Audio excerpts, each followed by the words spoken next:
What's up, good people? So it's Wednesday. Bungie released this Developer Insight Season 22 Abilities and Armor Changes preview. So I read the novel for you so I could break it down and give you the juicy parts, you know what I'm saying? So let's get right up into it. Alright, so Season 22, we will be rolling out the second wave of changes to exotic armor. We settled on one primary goal for this balance pass: bolster underused exotics.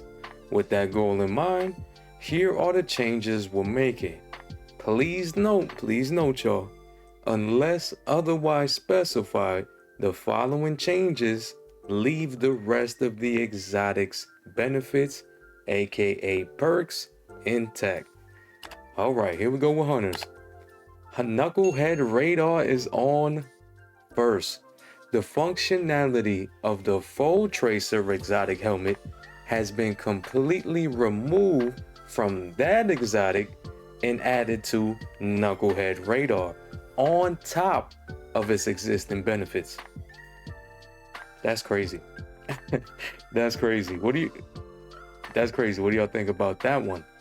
All right, now moving on to Fold Tracer, because they took that. So when you deal damage with Fold Tracer with one of your abilities, you gain a damage bonus with weapons that have damage types matching your subclass damage type.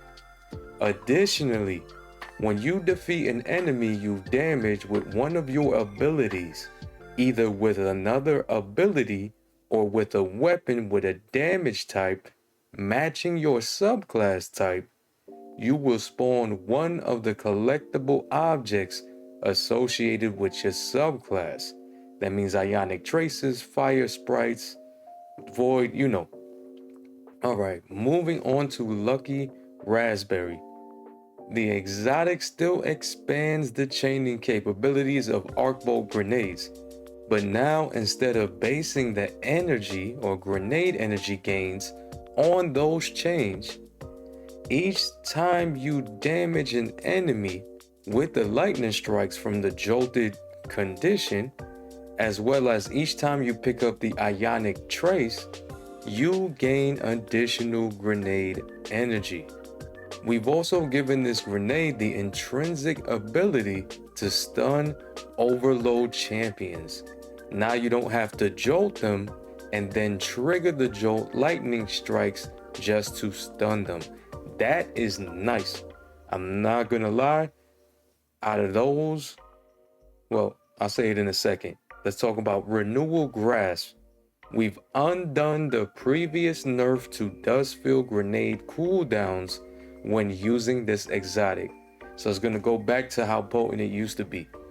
Alright, so what I was gonna say about Lucky Raspberry, out of all of these Hunter exotic reworks, I think Lucky Raspberry sounded the strongest. Y'all agree? I don't know, tell me in the comments. Alright, moving on to Titans. Icefall Mantle grants an escalating bonus to stasis weapon damage when getting rapid stasis kills. When you activate your class ability, you immediately gain the highest tier bonus. Okay. For Doomfang Pauldrons, grants an escalating bonus to void weapon damage when getting rapid void kills. When you get a void melee kill, you immediately gain the highest tier bonus.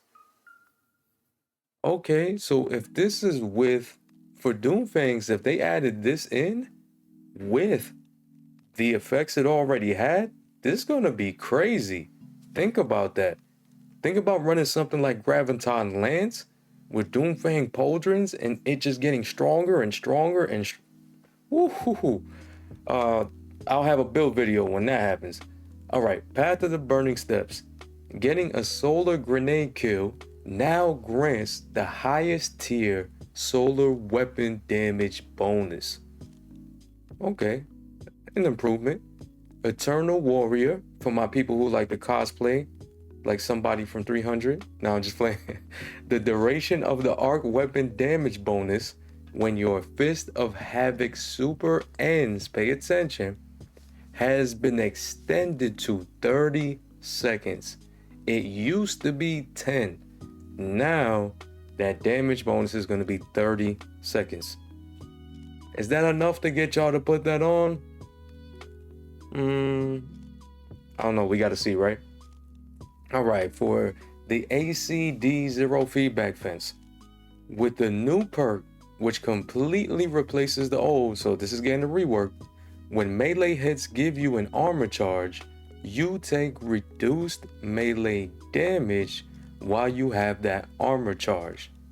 Taking melee damage causes you to emit a burst of damaging arc energy that jolts targets, consuming your armor charge and dealing more damage based on the number of stacks consumed.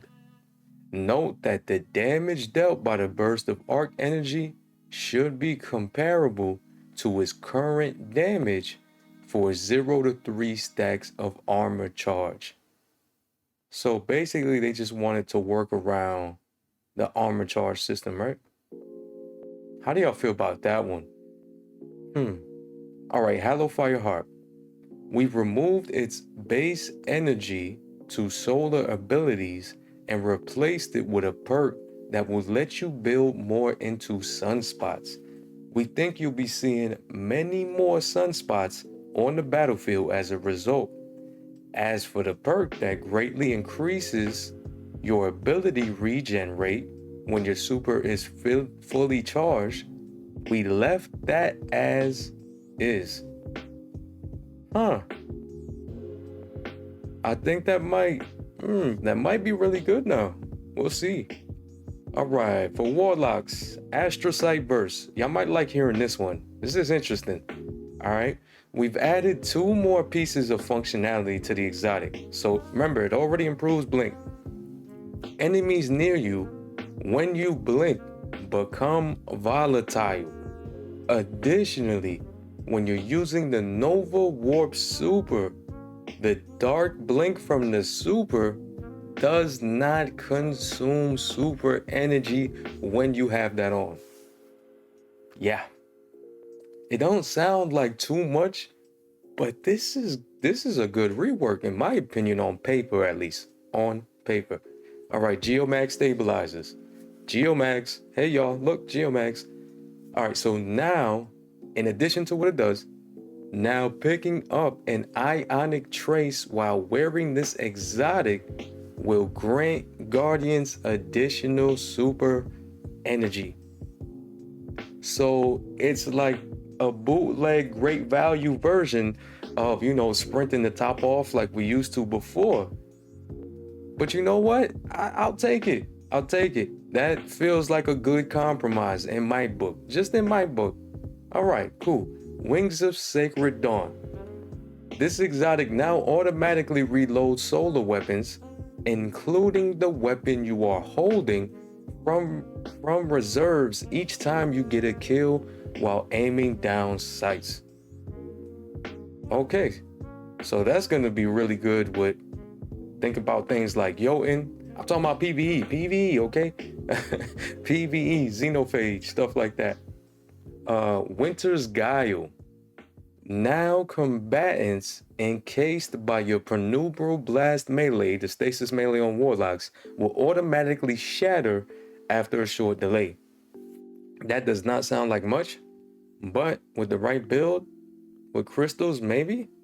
I don't know. I feel like that could have gotten more, but I gotta use it to see. All right, abilities preview. Here we go. We're going into abilities, y'all. Y'all Titans, I'm sorry in advance. All right, let's go over the goals for this release. This is their goals. Reduce the uptime and potency of barricade abilities, particularly in high-level PvP activities. Reduce the potency of Striker Titan in high-level PvP activities, both in neutral game and when supers come up. Correct the one-size-fits-all nature of suspend in the combat sandbox, and rebalance our strand fragment suite to bring up some underperforming options and normalize the potency of overperformers. Now my Titans, I'm sure they're coming for all of us eventually, but I'm sorry to see y'all keep getting hit like this. But let's go into it. All right, Towering Barricade. Base cooldown increased from 48 seconds to 70 seconds. All barricades are getting maximum health reduced from 600 to 500. Damage resistance versus PvE combatants increased to compensate. All right. Oh boy. All right, Thunder Crash. They're going to increase the base cooldown time from 500 seconds to 556 seconds, matching the majority of our roaming super roster. And then for knockout, they're going to reduce damage bonus versus players only from 50 to 30. All right. Do y'all think they overdid it? Do y'all think that, Titans needed that? I know that on the PvP, Titans are like, I get it. But what do y'all think? Was that too much? I'm gonna let y'all respectfully tell me in the comments. I'm gonna be in there with y'all. All right, next up is Strand. Suspend. Suspend is reduced base suspend duration versus non-champion PvE combatants from 8 seconds to 5. The Red of Continuity now extends this duration to 7 seconds, down from 12 seconds. Reduced base suspend duration versus champion combatants from 8 seconds to 3 seconds. It was 4 seconds with Threads of Continuity. And increased snap damage dealt to suspended boss combatants by 67. Okay. Thread of Mind reduces class energy gain based on the tier of the defeated target, or reduced class energy gain. Minor combatants reduced from 15% to 10%. Major combatants is going to be 15% from 25%, and for bosses, champions, and mini bosses is reduced by half to 25%. Threat of Generation reduce the overall energy gain per damage event against PvE enemies by 20%. Rebalance the energy gain multiplier across primary weapon archetypes.